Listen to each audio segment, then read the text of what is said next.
Ladies and gentlemen, welcome to another edition of Turnbuckles, Trunks, and Titles. And y'all know me.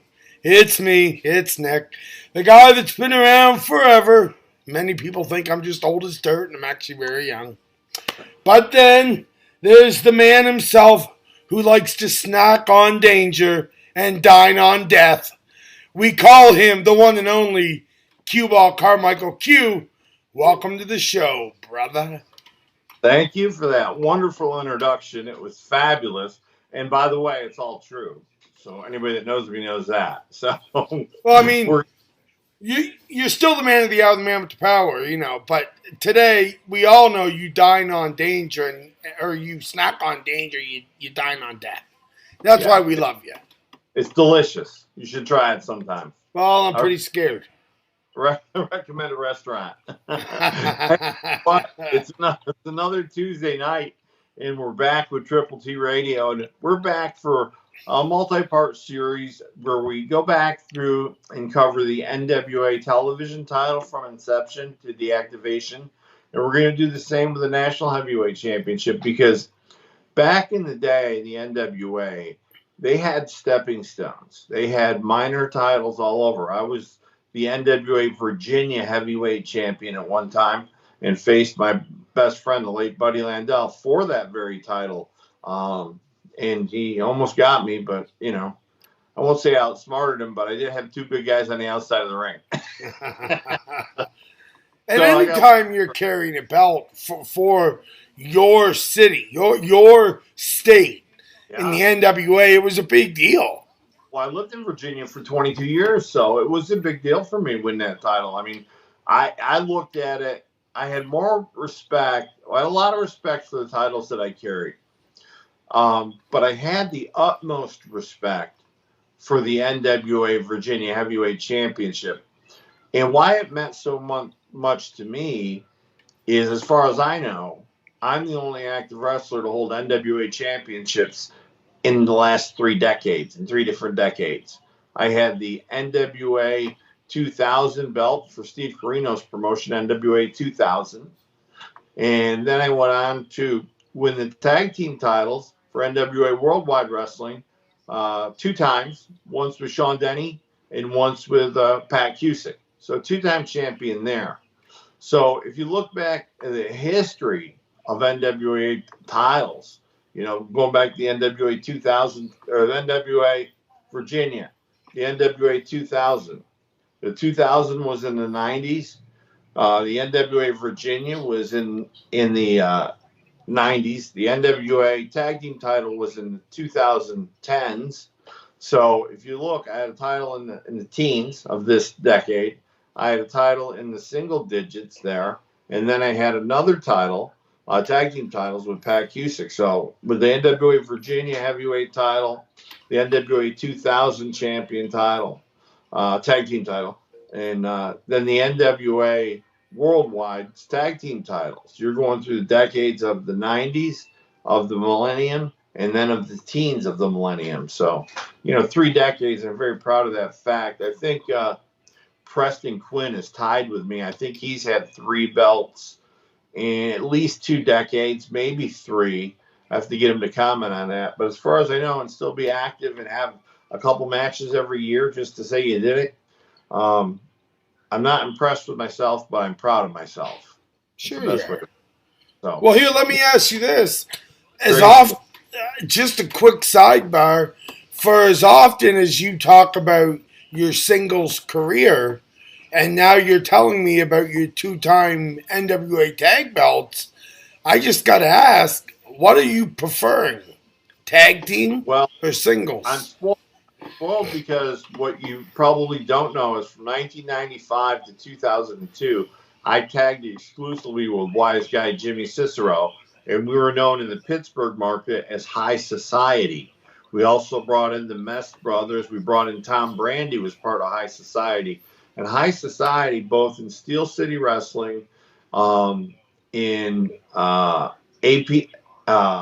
Powers Wrestling Federation. I had the TV title there.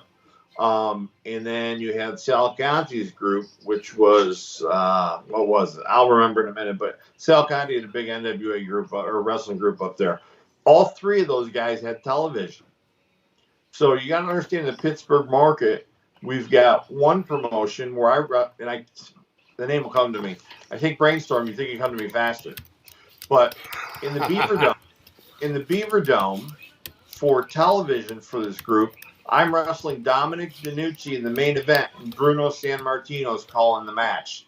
And I've got the video, and it's up on, I believe it's up on YouTube. It's not loaded.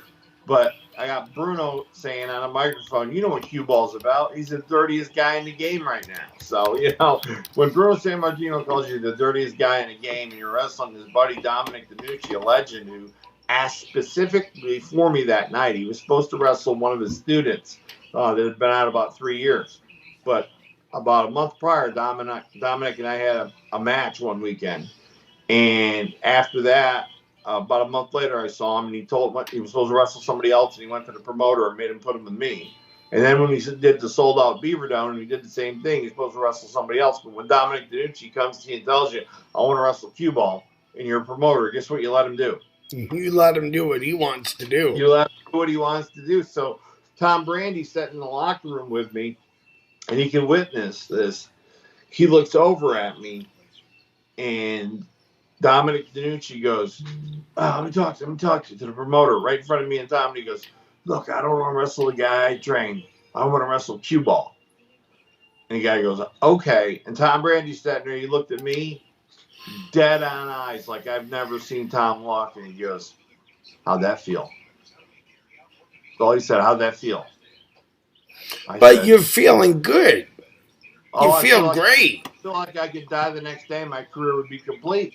It's never going to get better than that. Wrestling Tom Brandy and Jimmy Superfly Snuka for Fort Dix, New Jersey, with 8,000 soldiers watching us. Me and Cicero against Snuka and Tom Brandy in a tag match. Wonder who's laying down in that match. Both of us. He had us both of us. Both. I put that one together. You pinned us both at the same time. Nice finish. Nice finish. When you can put Jimmy over, I mean, there was nothing better. I put over Brutus, and Tom had a show, and he had about 1,700 people there. Tom Brandy always ran big shows. Hooters would sponsor it. Major car dealerships. Tom's a big deal in Norristown, Pennsylvania, where he's from, Germantown, that area. Tom Brandy is probably as known as any quarterback from any hometown. People know and are proud of Tom Brandy. I mean, he's had a 35-year career. He's changed from Mr. Chippendale Tom Brandy to Johnny Gunn to going down and teaming up with Tom Zink and WCW. And they had the titles, and then come back, get off of there, and come work the indies with us guys for 5 years. Then Vince calls him, and he makes him Salvatore Sincere. And the second that Tom's up there and he gets any control, he calls me, Cicero, Carino, and I think Julio, and said, look, I got you guys on as enhancement talent on this next show. Boom, we went, everybody wrestled, and we were booked on all the East Coast shows for 3.5 years. So, Kevin Kelly told me, he goes, you were one of my favorite guys. And I had a conversation with Howard Finkel, and I'd ask him, I said, let me ask you a question. I said, did you finally watch my videotape? And the videotape was terrible. It was me with a handlebar mustache, my hair, you've seen it, right? I've seen it. 8 balls on my knee, and I talked about my pool stick was named Bertha, and I talked about how I take Bertha to the ring for backup, and it was just so corny. It was 90-3. I sent up there, man. And once I sent it, I was sorry I sent it. I'm like, oh my God. You're lucky Vince didn't get a hold of that, because I'll tell you right now, Bertha is going to the ring with you. Mm-hmm. Yeah. Bundy said that he missed the boat on getting the heel's heel. So, I got a lot of compliments over the year. Very humbling career. When you get to wrestle guys like Brutus Beefcake in front of 1,700 people, and, he comes in late. He comes over. He goes, hey, Q, how you been? Good, Eddie, how you been? He goes, just put something together for us, okay? I said, yeah, I got it. So, I mean, because it's great when some Bundy did that to me in every match I had with him after the first one. Let's sidebar for a minute, just Oh, really yeah. quick. One thing he brought up a few minutes ago was Bruno Sammartino, and as we both know, a Hall of Fame career, finally took his rightful place in the WWE Hall of Fame. Just curiosity, and I guess for the fans, what are your thoughts on the career he had and the legacy that he left behind? Well, I'll tell you this. Bruno Sammartino attracted my attention as a very young man. I told the story when my mom was screaming for my dad. I ran into the living room and she was watching wrestling. Now, here's a shy, quiet, reserved lady from upstate New York freaking out. My dad ran in and goes, "What's up? What's up?" She was, "Who's killing him on TV?" Freddie Blassie had a guy busted open. And my mom expected my dad to stop the fight because she got so into it. So when I saw that, I was like, whoa. I want to be able to give people that reaction. Now, it could have been roller derby that she was watching and reacted that way. It could have been underwater Himalayan folk dancing. We're not sure. Could have been. So it could have been pretty much anything. And I was going to become that person that could take my mother and put her on that roller coaster ride for that 2 or 3 minutes. So at 9, I knew I was going to be a professional wrestler. So it's easy to have a career as a professional wrestler when you decide at 9 years old that's going to be your career. So, my fate was sealed. But I watched a lot of Bruno because back then we got the WWF and first the WWF. So, I go all the way back to Ivan Koloff. So, Bruno to me was the all-American story. Immigrant, very poor. He was very, very outgoing about his poor upbringing. Came to this country, and look what he made of himself. He never said that, but look what he made of himself. I mean, the man, and I say this with the greatest respect, and this is a compliment for Bruno. He was the man that could do the least and get the biggest reaction in the world. I mean, he did not have to do much and people would pop. He could get them to pop on command. It was kind of ironic. In the back, he says, "Watch, I'm going to pop them 5 times." And boom, they pop. I mean, he never said that, but boom, they pop 5 times. That's the kind of control, skill, and ability that one acquires with a career similar to the great Bruno Sammartino. Absolutely. And, got to know him later in life. My good buddy Tom Brandy was very close with Bruno. His passing was very difficult. Tom and him have been friends for 20 years and close friends. And, I mean, it was really difficult for those of us that knew him, when he died because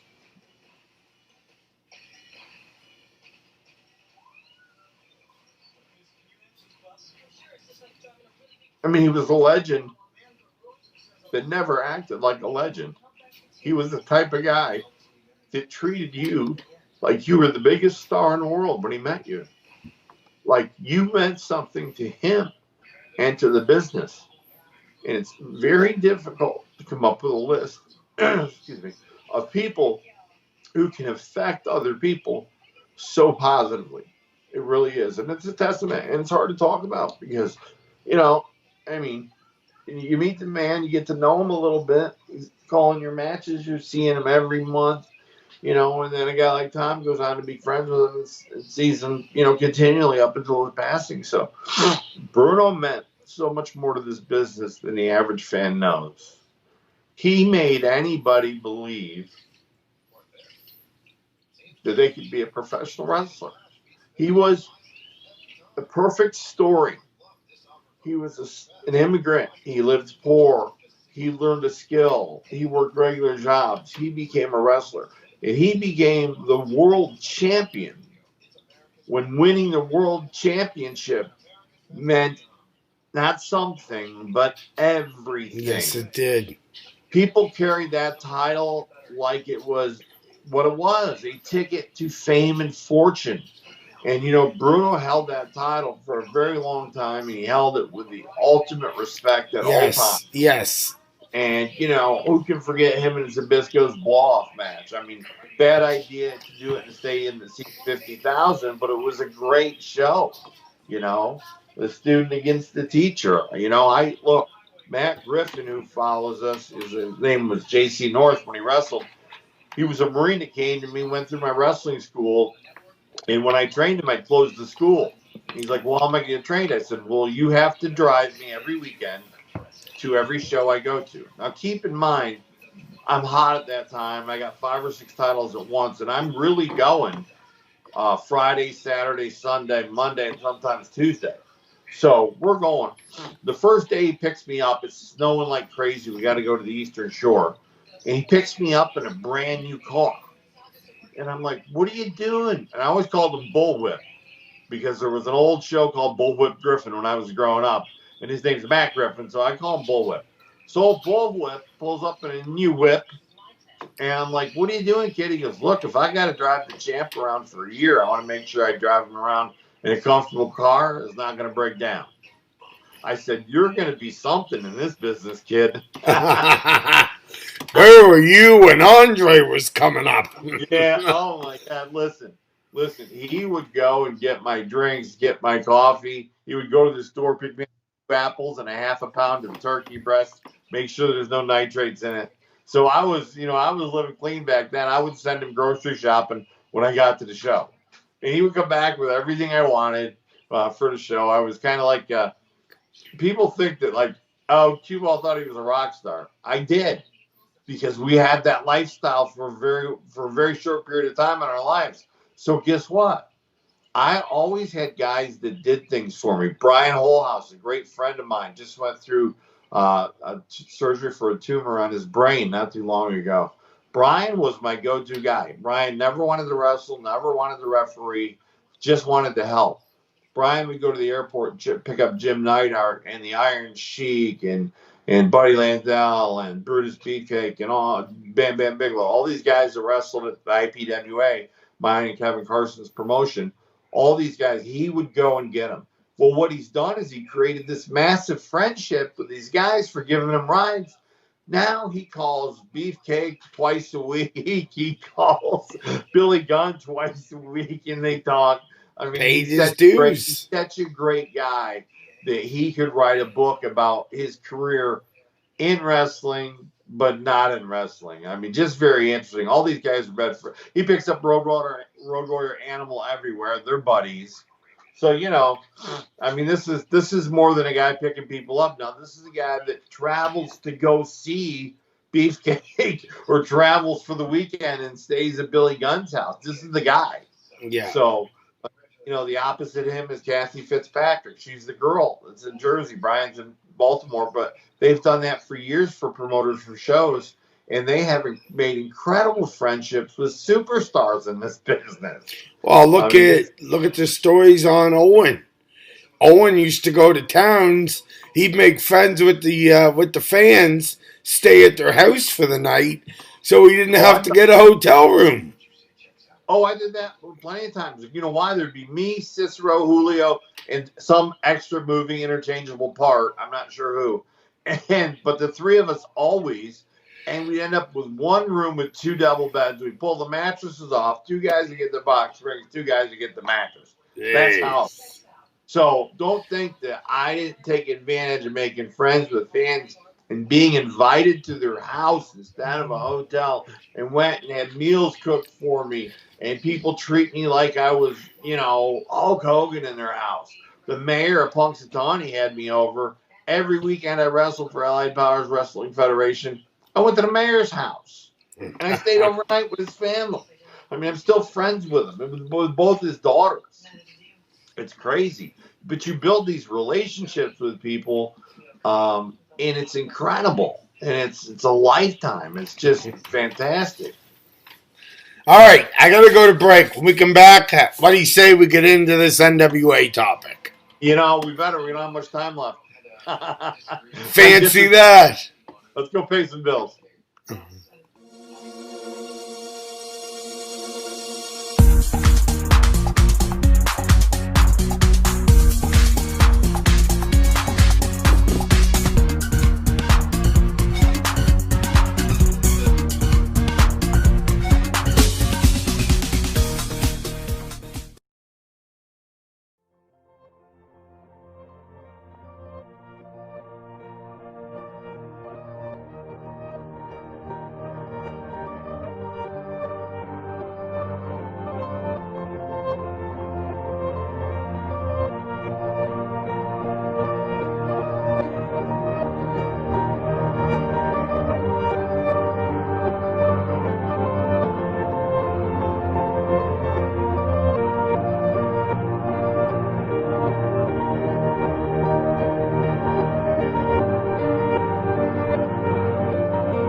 right, we are back here on Turnbuckles, Trunks, and Titles on the one and only Triple T Radio Network. And of course, I'm Nick, and you already know the man who dines with death and he snacks on everything, and he's the man of the hour, the man with the power. He's got arms that are bigger than my head. Cue Ball Carmichael. Q, welcome back. Well, hey, Nick, it's good to be back. And listen, guys, I'm sorry I got off topic there and had a little rough spot, but you know that's what happens when you Talk that's about just legends. what happens. That's just what happens. But we're gonna get back to the TV title though, and I think we left off with number 39. Bobby Eaton had just won it from Steve O, January 22nd, 1981, in Atlanta. So now we got the belt on Bobby Eaton, who at the time is a heel. So when they want to move the title to another heel, they need the baby face in the middle to make the transition. Everybody follow that? So it's a pretty simple transition. So Bobby Eaton wins it, and the next day he loses it back to Steve O. Good old Steve Olszanowski.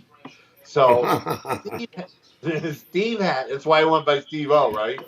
Steve had it in January and lost it in February to Kevin Sullivan. Now you have to understand, when the TV title is defended on television, there's a lot of title changes to keep people interested. Absolutely. It is a championship where you can put it on a guy and go fill an arena yet.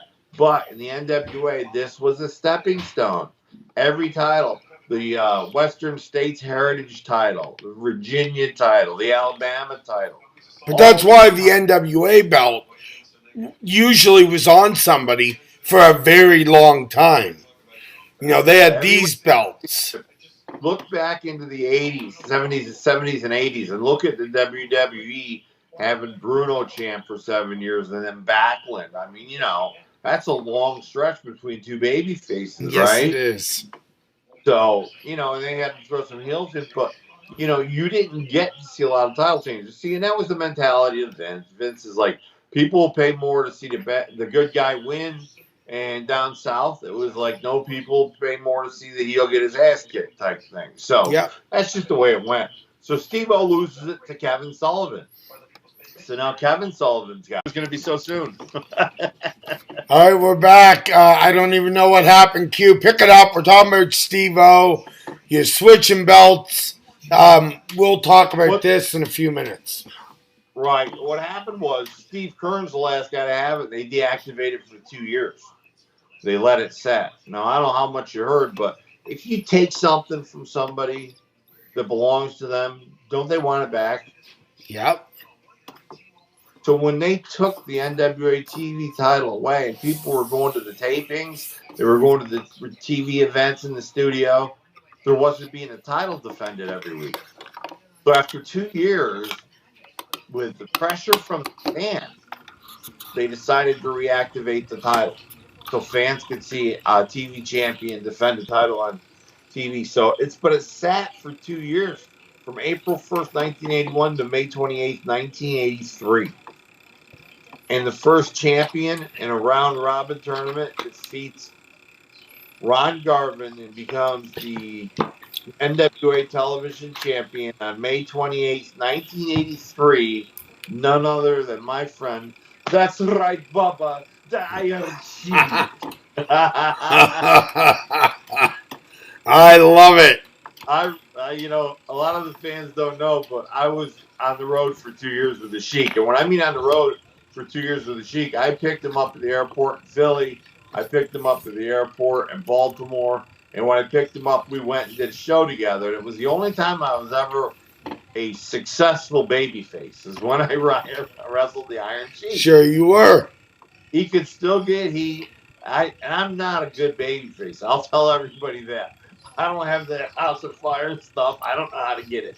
I'm a heel by training, right? So when I'm with the Sheik, I'm like, USA, USA, which is that's all you got to do.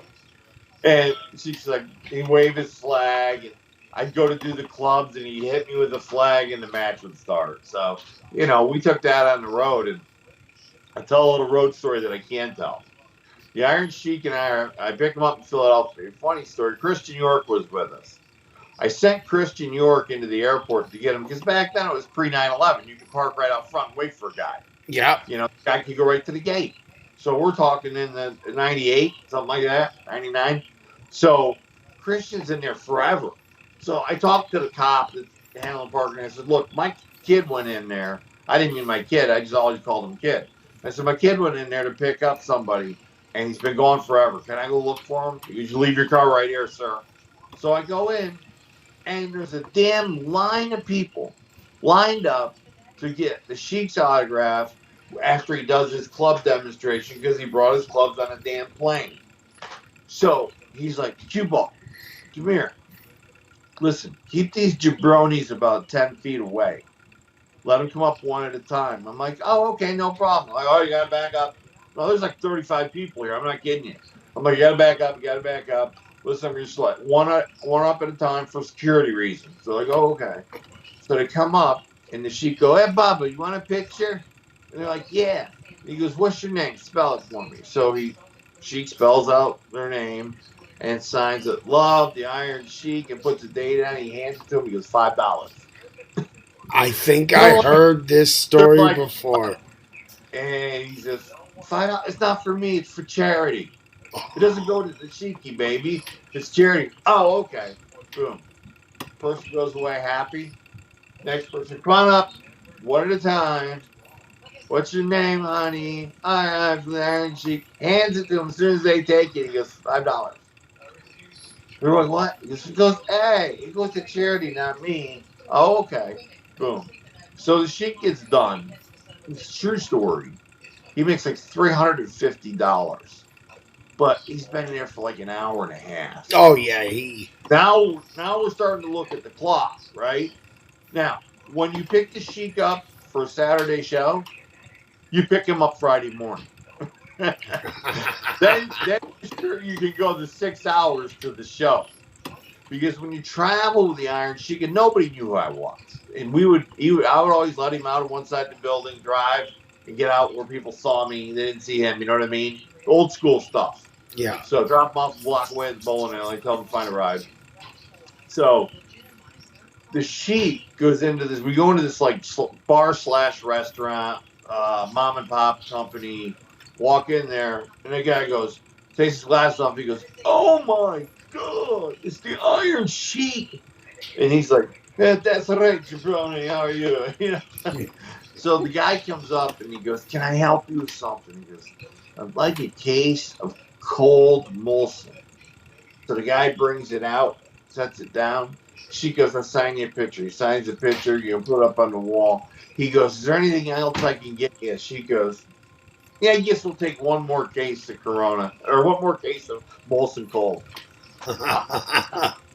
Then, then the most embarrassing moment of Cue Ball Carmichael's career. The Sheik signing another picture for the guy, and the Sheik looks at the guy and points to me. He goes, hey, Cue Ball's a wrestler too. You want his autograph and picture? The guy goes, nah, that's okay. Nah, that's okay. I'm like, Oh no. drinking in my seat. The Sheik's like, don't worry about that guy. It was a jabroni. So now we're going to Pennsylvania. Now here's the best part.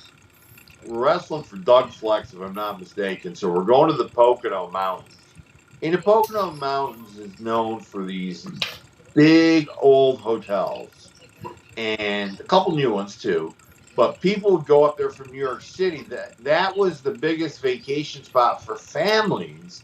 Then it became this weird stuff with heart-shaped tubs and honeymoon. But before that, it was a family-oriented group up in the Poconos.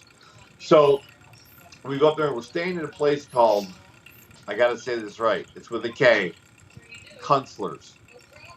So we're staying there. It's a very predominantly Jewish community, and I Oh mean that good. Good. with the utmost respect. So everybody's staying in a room, but they have a full size indoor pool. They have tennis courts inside. They have everything. There's something for everybody to do. They had this massive double basketball court that you can also put tennis up on, and 4 people can play. 8 people can play tennis at once if you play singles. 16 if you play doubles. So they disassemble that and put a ring in the middle of it. Now we are in a bunch of vacationing families vacation. And what do? Is they buy the show from us. So we don't care if anybody shows up or not. We do. We want everybody to show up. But I mean, the promoters paid, the boys are paid, the show was bought.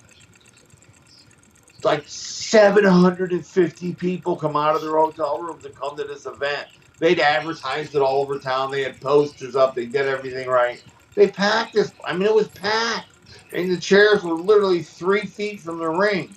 If you threw me over the top rope, I'm in the second row. And it's just they're pulling chairs from everywhere. And they can't get chairs. They can't get enough chairs. And it's just jammed. And then the opening match, I said, if they pop on an arm drag, it's the right crowd. Guy shoot the guy and ducks. They have a Japanese arm drag. Boom, place went nuts.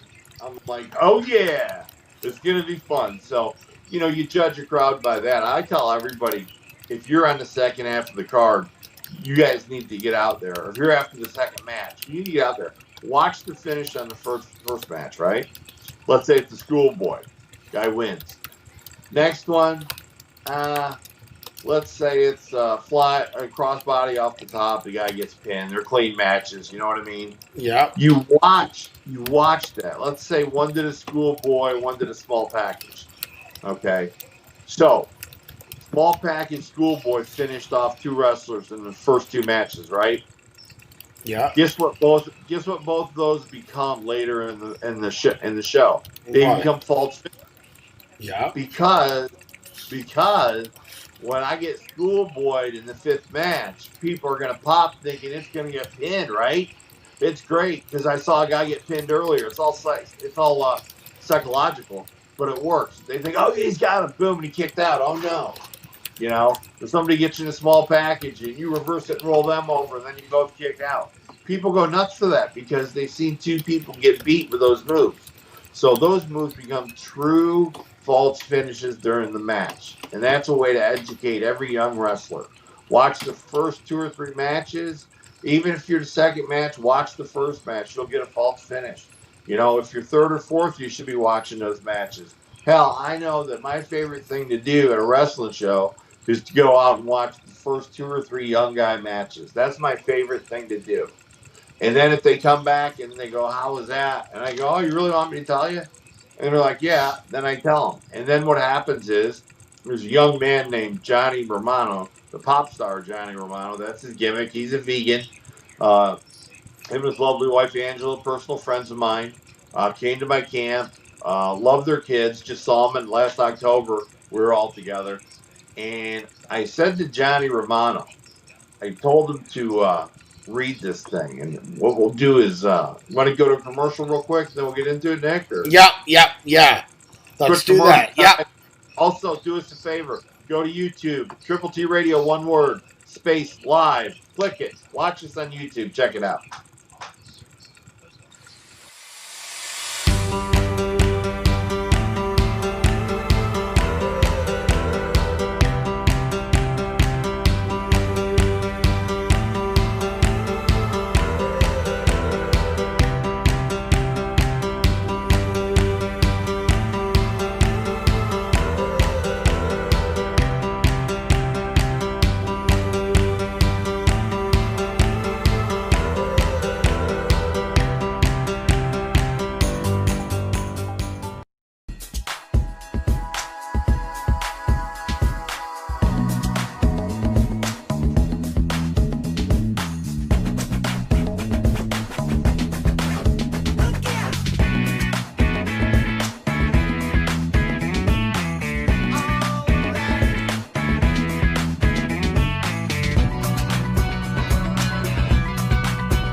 All right, guys, we're back here on Turnbuckles, Trunks, and Titles. I am Nick. joined alongside Cue Ball Carmichael. And, well, before Q gets into it there, we had a little issue here at the studio with one with I guess we will call it the producer's switchboard, and Well, I think it's all fixed. it was an IDIOT error. Huh? Oh yes, yes, IoT, I like idiot. that. Look, That's I worked for a short time. Became a Microsoft certified systems engineer 2000 track because I was bored. I took a job with a company in a cubicle in a server room, $900 a week to start plus bonuses. I lasted 3 weeks. I couldn't do it. I said, all I'm doing is talking to computers and people going, Chris, my internet's down. I can't get anything. I lost my screen. Oh, no, you just got to resize it. Boom, there it is. Have a nice day, Matilda. So, Tilda.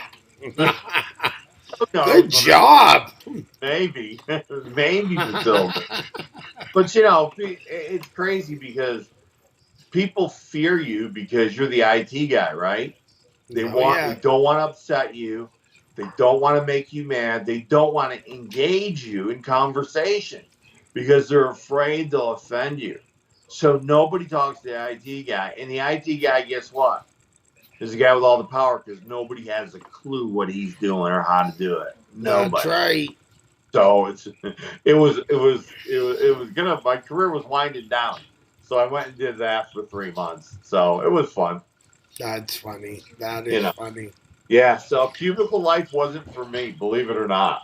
So let's jump back into this because it's great. We had a little Iron Sheik story, and then the Iron Sheik loses the title to Ronnie Garvin. Now we're going to talk a little bit about Ronnie Garvin. Yes, we are.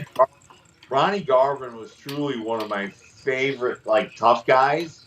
He really was. So, I don't know if a lot of people know his real name. Can I give it out? Should I give it out? Oh, Roger absolutely. Roger Barnes, Ron Garvin, born March 30th, 1949. He's from Canada, guys. That's right. Hey, See, hey, that's awesome. He wrestled, most of us learned of him as rugged Ronnie Garvin. You remember that's what that? I know him of. Yes. I'm telling you, he was rugged, man. He was a tough dude. Um, he headlined the Starrcade '87 pay per view. I mean, come on, man. Starrcade was a big deal. He was the headliner in that one Starrcade '87 pay per view. He was the headline match. Ronnie Garvin got super hot, super quick. It was like watching the perfect storm, right? You got the right guy, the right name, the right build, the right ability, but you also got a crowd who looks at him as the right guy, the right build, the right character, the right Yeah. person. So it's a perfect storm of a promoter comes up with a concept and people suck it up, Oh yeah, yeah, and that's like where it matters. put like syrup on dry pancakes, baby. Where'd it go? It disappeared and it burst in your flames. He was an incendiary device. Let me tell you something. He really was. So I mean, he had a ton of titles.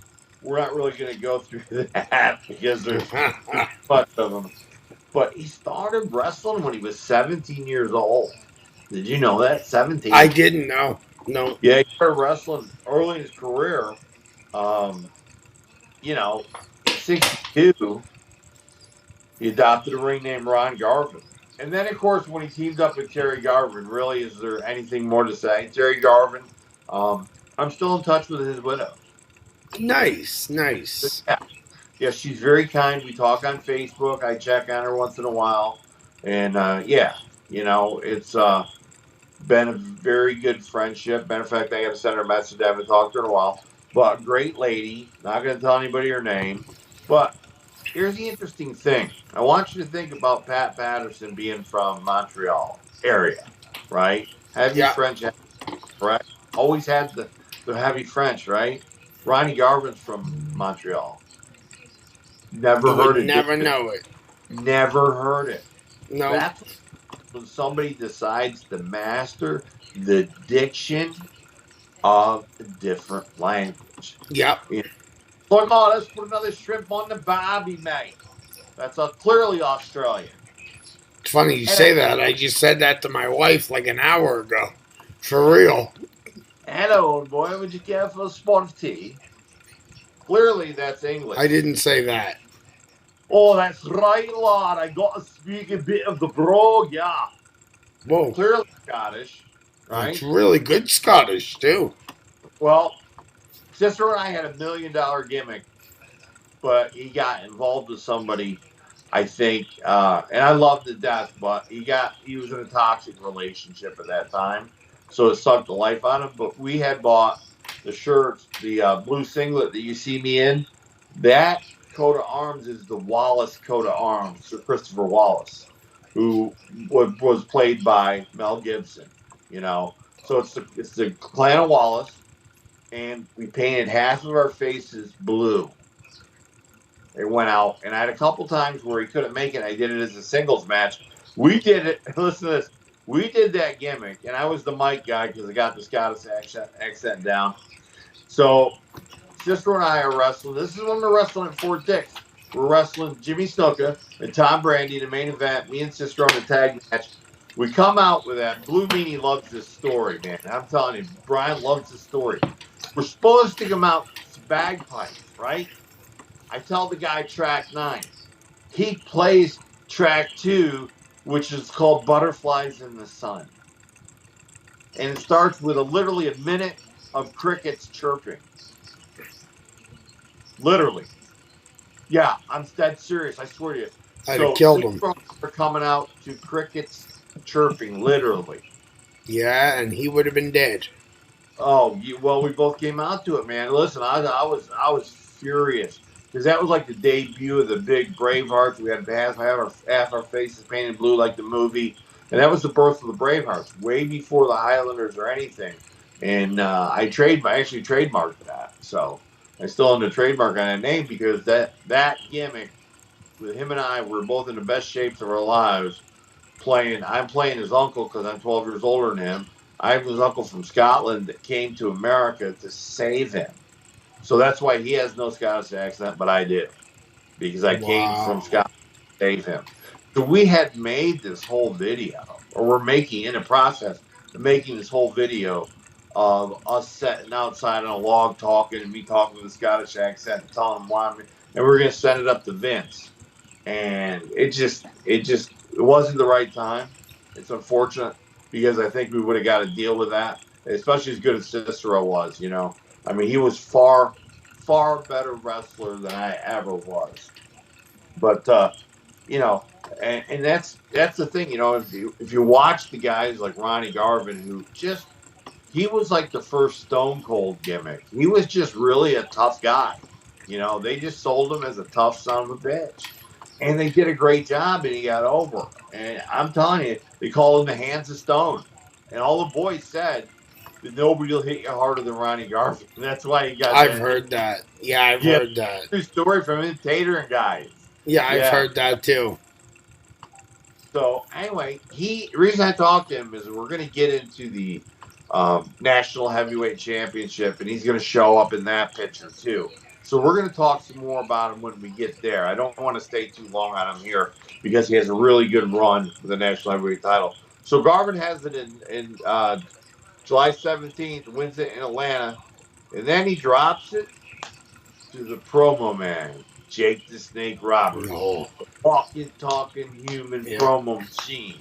Who can ever forget that promo he did with Mean Gene, man?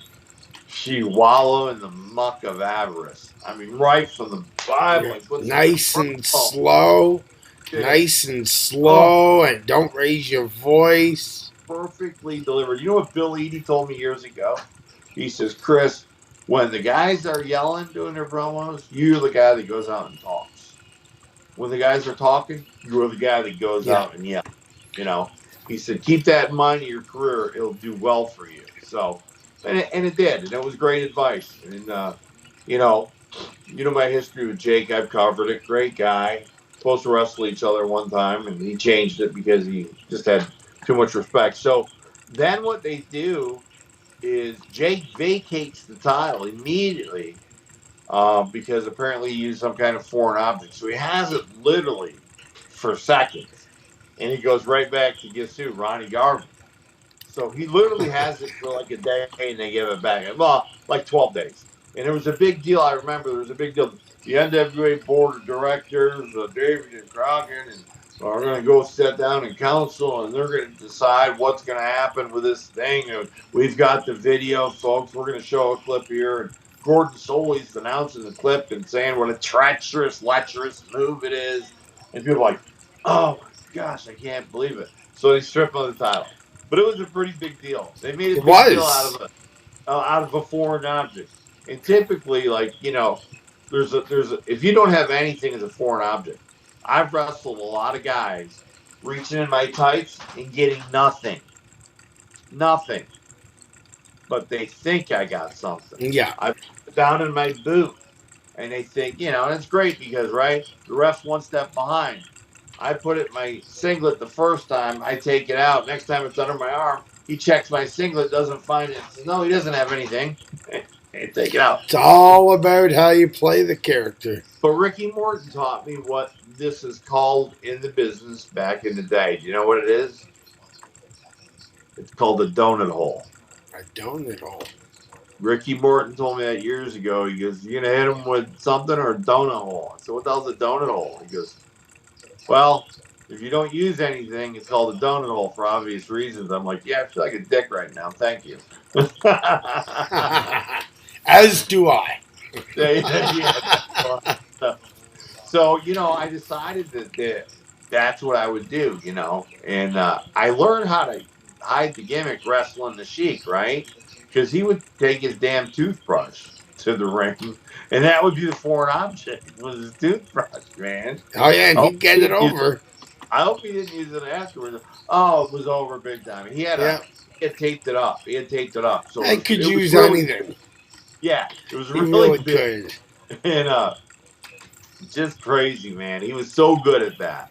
He was so good at moving it around in different places and stuff. So you remember stuff like that. So anyway, we go back, and now we got Ron Garvin as the champion. So we got to get it off him and do something with it. Let's put it on a heel, right? We're the National Wrestling Alliance. We put titles on who? Heels. Exactly. Thank you for participating. Well, it's funny because at first I thought, is he going to speak or is he waiting for me to say heels? He's waiting for me to say heels. Next time I'll give you the Iggy. Give me the Iggy, I'm in. Yeah, exactly. So anyway, we're back to Ron Garvin, or back to Jake has it. It's held up. It goes back to Ronnie Garvin. Then it does an interesting thing. Is Ronnie Garvin drops it to the human wrecking machine, Bob Roop. Everybody's seen the video. Bob Roop. Have you seen the Wow. video of him Yep. taking care of that guy that wanted to be a wrestler? That's exactly. God bless him for showing that. That's exactly how he was treated in Hawaii. When I started wrestling in Hawaii, they looked at me. I didn't go. Don't believe Wikipedia. I did not train with Lars Anderson.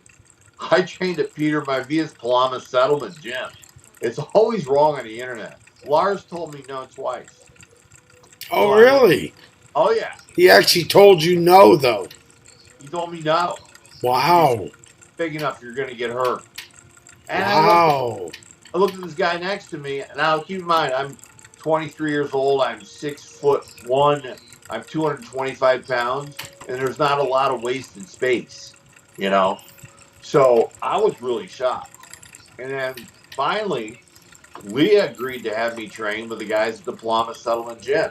So we got Steve Yaffe, we got Farmer Boy Ipo, we got Diamond Fanini, we got Ernie Stevens. They're all local. So they're training me. It's my first day. And let me tell you something. They showed me the basics. The next day I went back. The basics got a little harder. The next day I come back. Shit went off the rails. Pardon my French. But all of a sudden, I was wrestling Ipo. And then we do a finish. And then Stevie would come in and wrestle me. Then Ernie would come in and wrestle me. Then Diamond Fanini would come in and wrestle me. And they would go in succession. There was about 7 guys. Black Sampson was one of them. There was about 7 guys and a girl that every day I wrestled every single one of them. They took a break. I wrestled everybody every day for 3 hours. It was dope. Wow. Aimed at the gauntlet because my day never ended. I never got a break. I didn't get to get out of the ring. They were testing my ass and they were pushing me hard, man. Let me tell you something. I was in corner, Farmer Boy Epo, 450 pounds, runs like a cat across the ring and crushes me in the corner. I want to point out something about the Palama Settlement Gym. It was not a ring. It was 4 posts drilled into the concrete with a bag of sand in the middle and 3 ropes that sucked. But they wouldn't go anywhere because it was anchored to the floor. But when you hit it, I want you to think about this. I want you to think about taking a pillowcase and filling it up with sand and then jumping on it for comfort. And that's what that whole ring is in one giant pillowcase. But the texture of it was the same as burlap. So I came home with burns on my knees and my elbows and my forearms and bleeding every day. Jeez. And every day I went back, I ran the gauntlet. In the gauntlet. 4 days a week, sometimes 5. One of the guys invited me to the beach, right? Yeah. It's like, we're going to Eva Beach. Come up and hang out with us for the day. It's more like this. Hey, bro, we're going to Eva Beach. You like come hang out with us for the day, brother? That's pidgin English in Hawaii. Sure, bro. I'll come up. Oh, brother, glad you got here. Hey, we're going to do some of this wrestling a little bit down here. Let's go down to the wet sand at the edge of the ocean. You know, where waves come in, where the sand's wet and real hard. He goes, I'm going to body slam you, okay? I'm like, okay. Picks me up and slams me in the wet sand like he was trying to drive me through the ocean floor so they could find new reservoirs of crude oil. Wow. I've never been hit so hard in my life by anything. No, you probably haven't. I got back up, I pulled him in, scooped him up, and said, your turn. Yep, most certainly.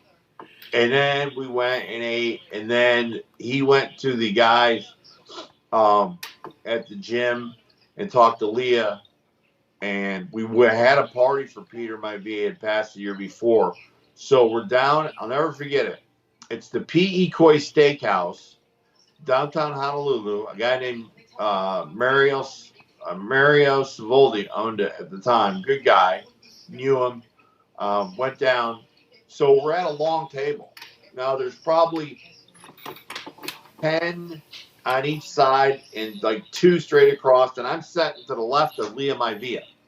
I'm her guest at this. So what happens is Leah stands up and makes a toast to Peter. The person next to her stands up and makes a toast for Peter. Now, I ain't the sharpest tool in the shed sometimes, but when it gets down to the 8th person on that side, I said, oh, crap, it's going to come my turn. It's going to be my turn to toast Peter Maivia in front of everybody that's known him his entire life and loved him. But I never met him because he passed before he got to the school. So I have no idea what I said at the toast, except for talking about seeing him against superstar Billy Graham in Madison Square Garden. And Graham took the ukulele, broke it over his head. And, you know, I thought he was the greatest baby face Peter Maivia was. He'd just get up there and strum that ukulele and people pop. Real simple. Great man. Truly, truly great guy that took his money back to Samoa, where he's from, and invested in businesses and things for people, jobs for people back in his native Samoa, which is American Samoa is an American territory, just so you know. There's some Samoan islands that are not, but American Samoa is, is part of like Puerto Rico, right? Yeah. It's cared for by the state. Guam, same way. And, of course, Hawaii and Alaska were for years before they were added to the Union to make the 50 states. So, anyway, it comes around to me. I say something. Leah stands up, puts her hand on my shoulder, and looks at everybody and says, he's family now. Next day, I started training to be a wrestler. Nice. Yeah. After months of getting this shit, well, about 6 weeks of getting the crap beat out of me. That's So, enough. when you achieve that kind of compliment from a lady who carried herself, despite what you believe on the internet, don't believe any of it about Leah Maivia unless it's good, because they're lying. So this lady was so kind and so nice to me and took such good care of me that 10 o'clock. It was unbelievable. So, great respect to her, great respect to her daughter, great respect to her son, The Rock, Oh, yes. great respect to the entire family because, and I tell Samu Anoy this all the time, right? Samu's famous wrestler's family is, dad's one of the Wild Samoans. So, his brothers all wrestled, cousins all wrestled. I've talked to him before about that. I said, look, even though Dad has trained me too, my roots in wrestling training make me Samoan where you can't see it. It makes me Samoan in the heart, which is the most important part to the Samoan people. So they know that when I say I am Samoan in my heart, they know that I'm being genuine about it because these people said yes when somebody else said no. They allowed me to start my career, and they went from adversary to, just the complete opposite. They was like brothers and sisters. I was told when I first wrestled there, if I hurt the guy I wrestled, I would have to pay his family's bills while he recovered. That was what they did.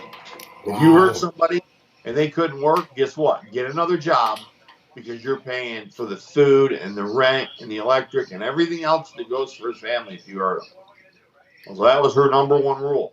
You hurt somebody, accident or not, you're going to pay their bills while they recover. Wow. So, that's a ethical, moral character trait that I respected incredibly. I mean, it was just, I felt blessed to spend time around Leah Maivia. She really, really was she was like a movie star to me. You know what I mean? She was beautiful. She always wore the mu'u in the different colors, the Hawaiian dress. She always looked great. She always did her hair and her makeup and, flower behind her ears. She was just incredible.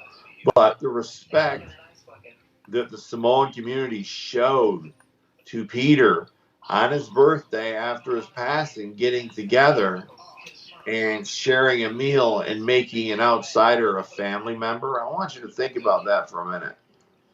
Take a complete outsider who when I left upstate New York in 1983, I left every friend, every relative, everybody I'd ever known, every place I'd ever worked, every friend I ever had before the internet, before cell phones, back when it was $10 for 10 minutes for a phone call through Ma Bell, and picked up my ass and went to Hawaii because there was 2 wrestling schools there and I knew one of them was going to take me. So it was the second one, but God guides our lives in mysterious ways. And if you're not a believer, that's fine. I am. But he guides your life. He puts people in your life for a reason and for a season.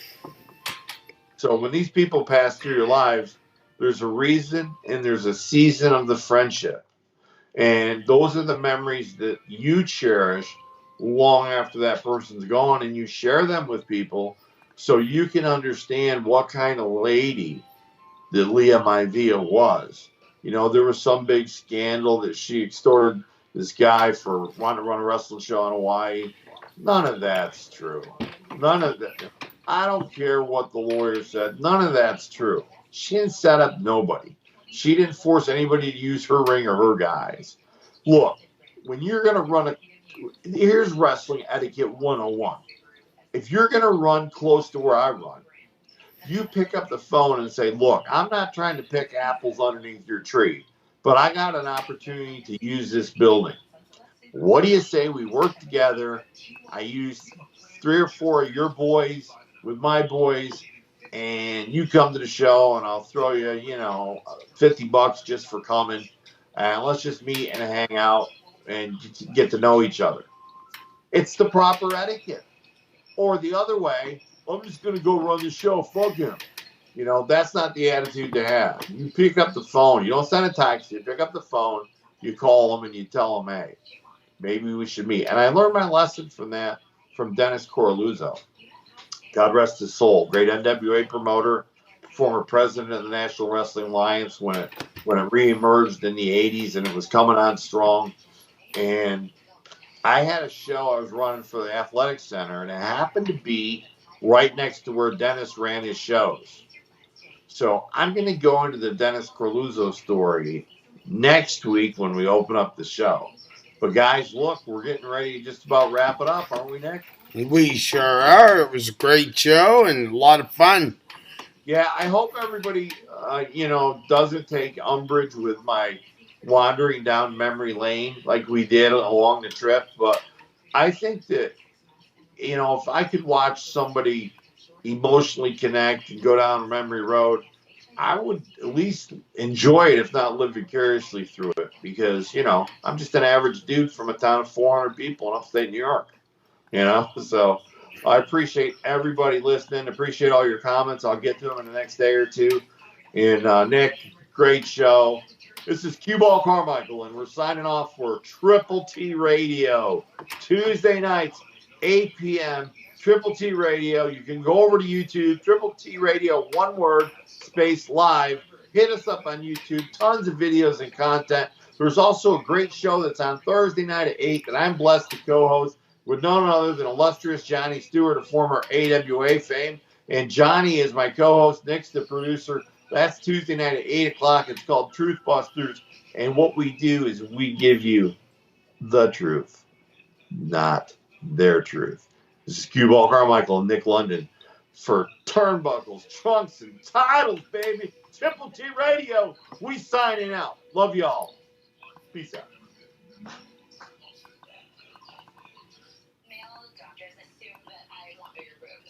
It was actually a great bit of radio.